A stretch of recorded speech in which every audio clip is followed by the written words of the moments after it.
चॅनेलला सबस्क्राईब करा आणि ताज्या बातम्यांसाठी बेल आयकॉन दाबा।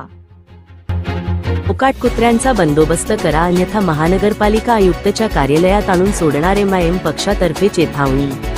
आज एमआयएम शहर अध्यक्ष जोहेब अन्सारी यांच्यातर्फे जालना शहरातील भटक्या कुत्र्यांच्या वाढलेल्या संख्येवर शहरातील नागरिक म्हणून आम्ही आपल्या निदर्शनास आणू इच्छितो की शहरात भटक्या कुत्र्यांची संख्या मोठ्या प्रमाणावर वाढली आहे, ज्यामुळे नागरिकांच्या सुरक्षिततेला गंभीर धोका निर्माण झाला आहे। रात्री 12 ते पहाटे 5 या वेळेत या कुत्र्यांमुळे लोकांना बाहेर पडणे कठीण झाले आहे।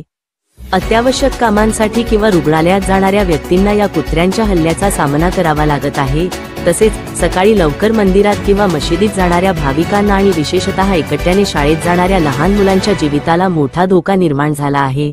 3 महिन्यांपूर्वी एका लहान मुलीचा कुत्र्यांच्या हल्ल्यात दुर्दैवी मृत्यू झाला होता, तरीही या समस्येवर अद्याप कोणतीही ठोस उपाययोजना करण्यात आलेली नाही। त्यामुळे all India Majlis Ittehadul Muslimeen AIMIM च्या वतीने आम्ही मागणी करतो की नागरिकांच्या सुरक्षिततेसाठी शहरातून भटक्या कुत्र्यांना त्वरित हटवून त्यांची नसबंदी करावी।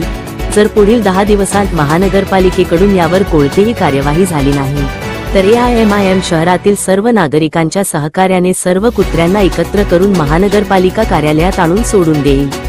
आशा आहे की आपण या गंभीर समस्येची दखल घेऊन तातडीने योग्य ती कार्यवाही कराल।